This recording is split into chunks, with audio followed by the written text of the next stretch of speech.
बोलना चालू कर दे तो आप डंडे लेके भगाना चालू कर दे, राइट? लेकिन कोयल बोलना चालू करे तो आप थोड़ा सा आनंद से उसका आवाज को महसूस करेंगे। दोनों का रंग एक है, दोनों का उड़ने का क्षमता एक है, देखने में एक जैसा लगता है, लेकिन क्या है, दोनों को आवाज में से फर्क है। एक की आवाज पे डंडा चलता है और एक की आवाज जब आती है तो लोग सुनने के लिए मजबूर हो जाते हैं। आपको क्या बनना है? कोयल, राइट? बन सकते हैं, यस, आप बन सकते हैं। अभी मौका है। अभी प्रभु जी बहुत सारी बातें की है, हमारे बीच में बहुत सारे लोग आए, तरह तरह की बात करके गए। कहा जाता है या तो आपसे लोग शुरू नहीं होते हैं और शुरू हो जाते हैं तो जमाने के गुरु हो जाते हैं, राइट? आप भी होना चाहेंगे? चलिए आगे की थोड़ी सी मैं बात करूंगा क्योंकि यहाँ पे बहुत गार्जियनशिप में बैठे हुए हैं। तो आरसीएम में एक चीज मैं बताने की कोशिश करूंगा। आरसीएम देखने का नहीं है, आरसीएम करने का है। आज तक बहुत सारे लोग देखते रह गए। क्या करते रह गए? देखते रह गए। इसलिए मैं बता रहा हूं कि हमारे बीच में कई ऐसे साथी हैं जो देखते रह गए। तू कर ले आरसीएम, उसके बाद मैं कर लूंगा। वो तो कर लिया, हमारे साथ गुजरा है सर। सैकड़ों आदमी ऐसे हैं जो इन्होंने कहा तू कर ले, उसके बाद मैं भी कर लूंगा, और वो आज तक नहीं किया। वो देखते रह गया और मैं आरसीएम कर लिया। छोटी सी बात मैं आपको बताना चाहूंगा, ये सभी लोग ध्यान से सुनिएगा। कितने लोग अपने बच्ची की शादी के लिए पैसा जमा कर रहे हैं? कितने लोग? हाथ उठाइएगा। कुछ मैं भी मदद कर सकता हूँ, ऑप्शन में दिया हूं, कुछ मैं भी मदद कर सकता हूं। कितने लोग? बहुत सारे लोग अपनी बच्ची का शादी का पैसा आप जमा कर रहे हैं शादी करने के लिए, राइट? दूसरा मन में एक याद आता होगा कि हमारा दामाद कमाने वाला मिले। आता है? हमारे सास का भी ऐसी आया था। होता है ना? जितने भी गार्जियनशिप है एक ही चीज होता है, हमारा दामाद कमाने वाला मिल जाए, राइट?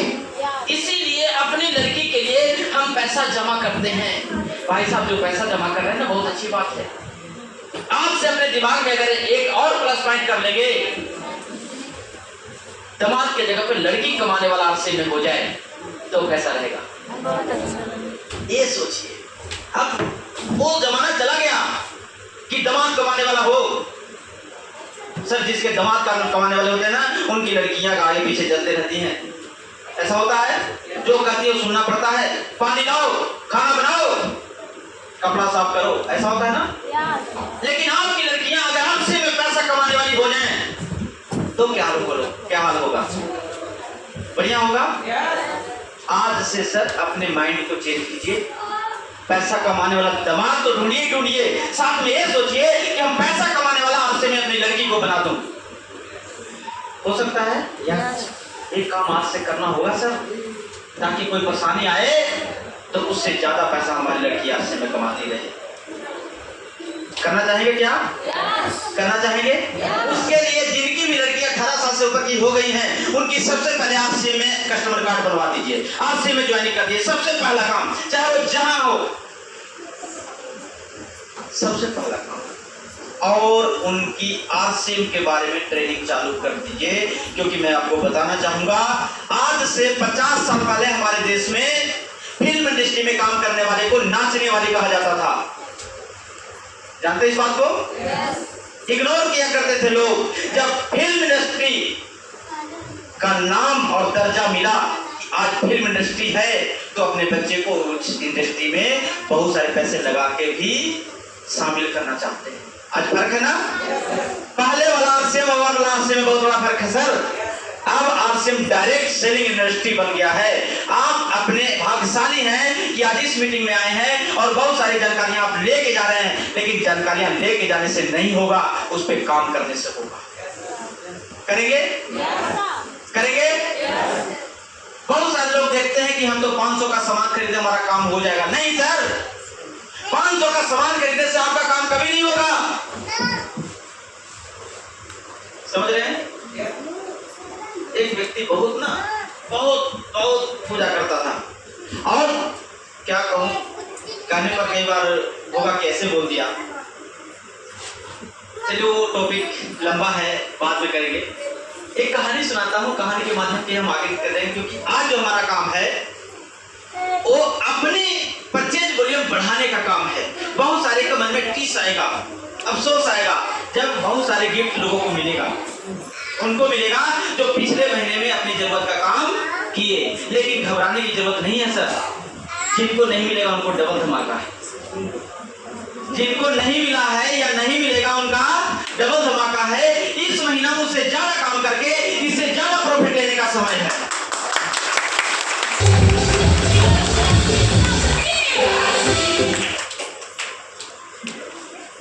सर कहानी मैं थोड़ी सी इसलिए बताने की कोशिश करूंगा कि रिलेट कीजिएगा। ये आसिम से रिलेट करता है। आज से 20 साल 25 साल पहले की बात है। अगर देखा जाए तो 250 साल पहले की भी बात है अगर उस कहानी, क्योंकि कहानी जितने भी बनी है वो 200 साल पुरानी है, राइट। एक गांव में एक नेत्रहीन व्यक्ति रहा करते थे, अंधा, समझ गए, नेत्रहीन अंधा व्यक्ति रहा करते थे, जन्म से अंधे थे। वो अंधे के पास बहुत सारे लोग गांव पे जाते थे और बोलते थे कि बहुत अंधेरा है, बहुत अंधेरा है। कई लोग तो मजाक मजाक में बोलते थे कि आज बहुत उजाला है, बहुत उजाला है। अब आंख वाला व्यक्ति उजाला का प्रचार करता था और नेत्रहीन आदमी अंधेरा का प्रचार करता था। किसका? अंधेरे का, क्योंकि उसको दिखता ही नहीं था। मैंने अंधेरा का प्रचार करने में इतना एक्सपर्ट हो गया था कि कभी कभी आंख वाले को भी हरा देता था। आंख वाले भी व्यक्ति असमंजस में पड़ जाता था कि ये जो नेत्रहीन व्यक्ति कर रहा है वो सही कह रहा है, अंधेरा ही लग रहा है। इतना एक्सपर्ट हो गया था, क्योंकि किसी काम को करने के लिए एक्सपर्ट हो जाए तो आसान है ना। जैसे कोई व्यक्ति ये कह रहा है कि साइकिल चलाना आसान है, कितने लोग मानते हैं आसान है? पक्का आसान है? साइकिल चलाना आसान है? कैसे आसान है? हैंडल पकड़ो, साइकिल पर चढ़ जाओ, हैंडल मारो, अच्छा क्या ऐसा होता है? नहीं होता ऐसा। अगर ऐसा होता तो जो साइकिल अब तक नहीं चलाए उनको देखे देखिए, सीखनी है राइट। साइकिल चलाना बहुत मुश्किल है, अगर आप नहीं सीखे हैं तो, और सीखना चाहते हैं तो बहुत आसान है, राइट। सर ऐसा ही समय था उस अंधे के साथ। 25-30 सालों से यही बहस चल रहा था। रोज 3-4 घंटे गांव के लोग जाते थे और आंख वाले उजाला का प्रचार करते थे और अंधेरे का नेत्रहीन प्रचार करता था। 25 सालों से ही चल रहा था। एक दिन सर ये कहानी भगवान बुद्ध से रिलेटिव है। किससे? भगवान बुद्ध से रिलेटिव है। एक दिन उसी गांव के बगल में अपना आश्रम बनाए और ध्यान में लिप्त हो गए। गांव के लोगों को पता चला कि एक महात्मा आए हुए हैं,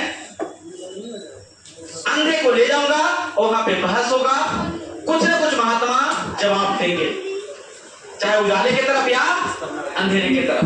बहुत उत्सुकता से पूरे गांव के लोग इकट्ठा होकर गए और साथ में अंधे को भी ले गए कि चल तेरा जवाब आज मिल जाएगा, उजाला है या नहीं है। अंधा व्यक्ति गया।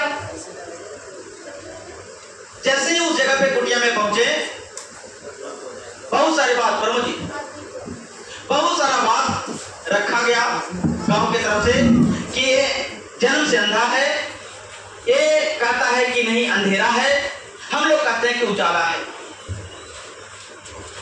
सब बिल्कुल एक्साइटेड होके गए थे। लगभग सुबह से शाम तक टाइम लेके भी साथ में गए थे कि सुबह से शाम तक बहस होगी और महात्मा जी कुछ न कुछ बताएंगे। महात्मा जी ध्यान में थे, ध्यान से जगे, सारी बातें पता चला उनको। उन्होंने कहा इसको वैद्य के पास ले जाओ। किसके पास? वैद्य के पास, इसके आंख वाली डॉक्टर के पास ले जाओ। पुराने जमाने में वैद्य बोला जाता था, आज आंख और कान का अलग अलग डॉक्टर है। कुछ दिन में राइट पैर का अलग डॉक्टर आ जाएंगे, कुछ दिन में लेफ्ट पैर का अलग डॉक्टर आ जाएंगे। ऐसा होगा? होगा कि नहीं होगा?